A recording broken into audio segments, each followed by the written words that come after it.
to India Updated, and today is your reasoning class. आज हम लोग रीजनिंग के कुछ MCQs पढ़ने जा रहे हैं और हमारे आज के MCQs जो हैं वो एनालॉजी या सिमिलैरिटी वाले चैप्टर्स से रिलेटेड होंगे.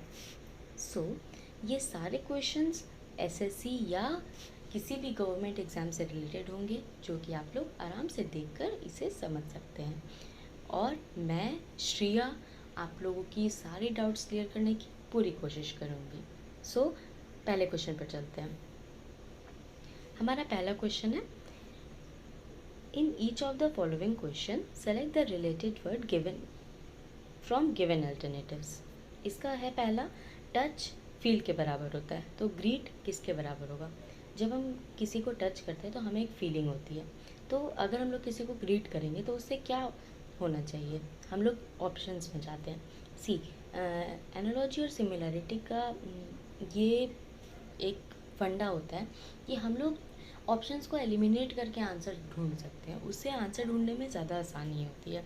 सो हम लोग को वो तरीका ट्राई करना चाहिए.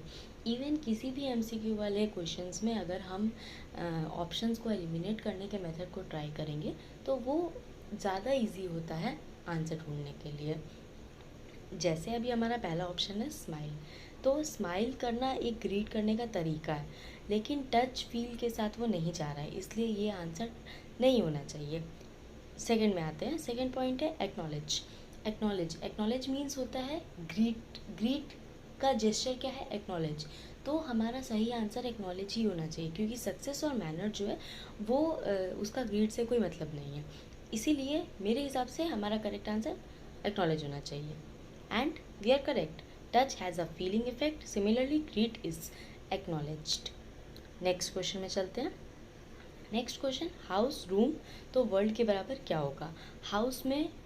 हाउस मतलब घर, घर में होता है कमरा, रूम वर्ल्ड. उसी तरह वर्ल्ड में क्या होता है, लैंड सन एयर, ये सब दूसरी चीज़ें है, ये सब मैन मेड नहीं है.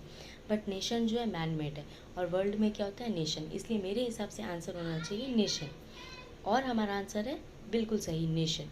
Room is a part of the house, similarly nation is the part of the world. Next question में चलते हैं. कार्बन इक्वल टू डायमंड, तो कोरेंडम क्या चीज़ के इक्वल होगा. कार्बन जो है वो डायमंड का एलिमेंट होता है, तो कोरेंडम किसका एलिमेंट होगा. देखिए गैमेट जो है ना, गैमेट एक मैरून कलर का स्टोन होता है, रूबी जो है रेड कलर का स्टोन होता है, पुखराज जो है येलो कलर का स्टोन होता है, और पर्ल यानी मोती जो कि वाइट कलर का होता है. और कोरेंडम जो है वो रूबी के इक्विवेलेंट है. Diamond is a transparent precious stone of pure carbon, similarly corundum is equivalent to ruby. Corundum जो है वो रूबी के इक्विवेलेंट होता है. नेक्स्ट क्वेश्चन में चलते हैं. नेक्स्ट क्वेश्चन है स्मोक पोल्यूशन, तो वॉर किसके बराबर होता है. स्मोक यानी कि धुआं, धुएं से क्या होता है, पोल्यूशन होता है.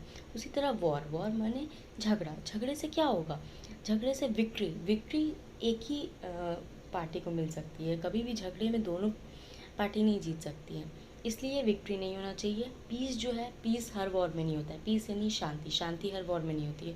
ट्रीटी यानी संधि, संधि हर वॉर में नहीं होती है. लेकिन अगर वॉर होगा तो डिस्ट्रक्शन निश्चित है. डिस्ट्रक्शन यानी तबाही, तबाही आती ही आती है. इसीलिए हमारा आंसर होना चाहिए destruction. Smoke leads to pollution, similarly war leads to destruction. Next question में चलते हैं. Ink equals to pen, so blood का इक्वल क्या होगा. इंक जो है वो पेन में रहता है, तो ब्लड कहाँ रहेगा. इसका आंसर बहुत ही ईजी है. ब्लड जो है हमारे वेन्स में रहता है. वेन्स यानी हमारी नसें, हमारी नसों में ब्लड रहता है. इसका आंसर हम लोग देख लें. Correct, pen is filled with ink, similarly vein is filled with blood. Next question की तरफ चलते हैं. Good equals to bad, good bad का उल्टा होता है, तो उसी तरह रूफ यानी छत, छत का उल्टा क्या होगा, छत का उल्टा होता है फ्लोर, फ्लोर यानी ज़मीन. रूफ के बिल्कुल ऑपोजिट में ज़मीन होती है. पिलर्स, वॉल्स और विंडोज़ जो है वो रूफ के साथ सटे हुए होते हैं. उनका वॉल जो है रूफ से ही बनती है, पिलर जो है रूफ से ही बनते हैं, विंडो वॉल में होती है लेकिन वो रूफ के ऑपोजिट नहीं होती है, बट गुड बैड का ऑपोजिट है। उसी तरह रूफ का ऑपोजिट होगा फ्लोर। सो इसका आंसर हम लोग देख लेते हैं। इसका आंसर है second term is antonym of first term, hence roof floor. Antonyms means उल्टे शब्द। नेक्स्ट क्वेश्चन है हमारा, लायन इक्वल टू डेन, तो रैबिट किसके इक्वल है? लायन जो है डेन में रहता है, लायन का शेल्टर है डेन, तो रैबिट का शेल्टर क्या है? ये तो हमने बचपन से पढ़ा है। रैबिट का शेल्टर है बुरो। होल में चूहे रहते हैं, पिट, पिट यानी गड्ढा, और ट्रेंच यानी, ट्रेंच मतलब भी एक तरीके का गड्ढा ही होता है, बट रैबिट जो है वो बुरो में रहता है। सो हम आंसर देख लेते हैं। हमारा आंसर है the habitat of lion is called den. Similarly, the living place of rabbit is burrow. अब हम लोग आते हैं novelty equals to oldness. So what does newness equals to? Novelty मतलब होता है कोई भी स्ट्रेंज थिंग। इसका हम लोग अभी सीधा सीधा इक्वल कर सकते हैं कोरोना वायरस से। कोरोना वायरस को कहा जाता है नोवेल कोरोना वायरस। नोवेल उसे क्यों कहा जाता है? क्योंकि वो एक स्ट्रेंज थिंग है, ऐसी थिंग जिसका इलाज हमें नहीं पता है, जिसके बारे में हमें नहीं पता है, जिसके एलिमेंट्स के बारे में हमें नहीं पता है, इसीलिए हम उसे नोवेल कोरोना वायरस कहते हैं। और नोवेल्टी का माने होता है स्ट्रेंज थिंग, तो स्ट्रेंज का ओल्डनेस जो है उसका उल्टा हो जाएगा एक तरीके से। उसी तरह न्यूनेस का अगर हम लोग उल्टा ढूंढना चाहेंगे तो उसका उल्टा मेरे हिसाब से होना चाहिए एंटिक्विटी, क्योंकि मॉडल, डिस्कवरी और कल्चर वो न्यूनेस के साथ नहीं जाता है।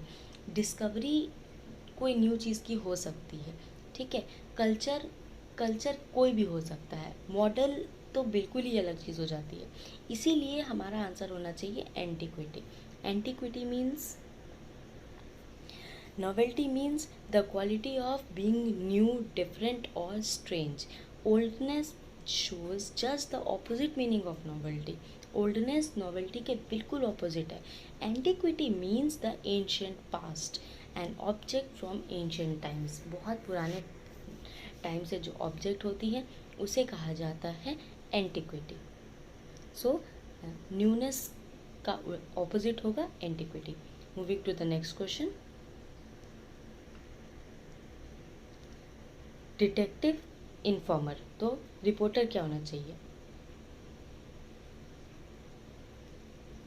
डिटेक्टिव जो है वो इंफॉर्मेशन कलेक्ट करता है, कहाँ से? इन्फॉर्मर्स से। बहुत सारे इन्फॉर्मर्स से डिटेक्टिव को इन्फॉर्मेशन मिलती है। तो रिपोर्टर को कहाँ से इन्फॉर्मेशन मिलती है?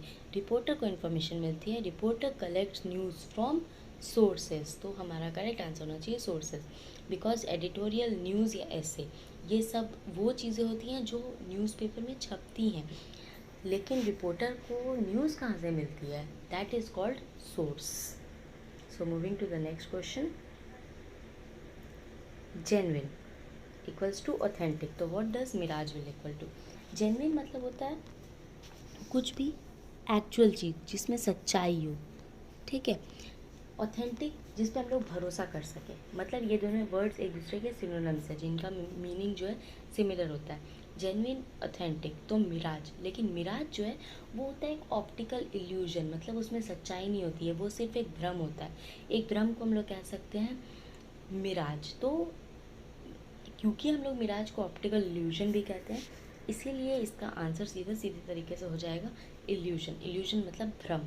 इमेज का मतलब होता है कि कोई भी तस्वीर को हम लोग इमेज कहते हैं। हाइड आउट और रिफ्लेक्शन जो है वो भी एक तरीके से सही चीज़ें होती हैं, लेकिन हाइड आउट मतलब होती है चीज़ें जो छुपी हुई हैं, रिफ्लेक्शन मतलब होती है किसी चीज़ का शैडो, लेकिन मिराज जो है वो एक पूरा इल्यूजन है। इसीलिए मेरे हिसाब से मिराज का आंसर, मिराज का सिमिलर वर्ड जो है वो होना चाहिए illusion. So is our answer, genuine is real not artificial, authentic known to be true, जो कि हमें ऑथेंटिक जिस पे हमें भरोसा हो उसे हम लोग कहते हैं authentic. Both are synonym to each other, but mirage is an illusion caused by hot air condition. जब गर्म हवा चलती है उसकी वजह से एक इल्यूजन बन जाता है, ऑप्टिकल इल्यूजन, जिसको कहा जाता है mirage. So we are done with today's session. Thank you. Thanks for watching. Be updated with India Updated.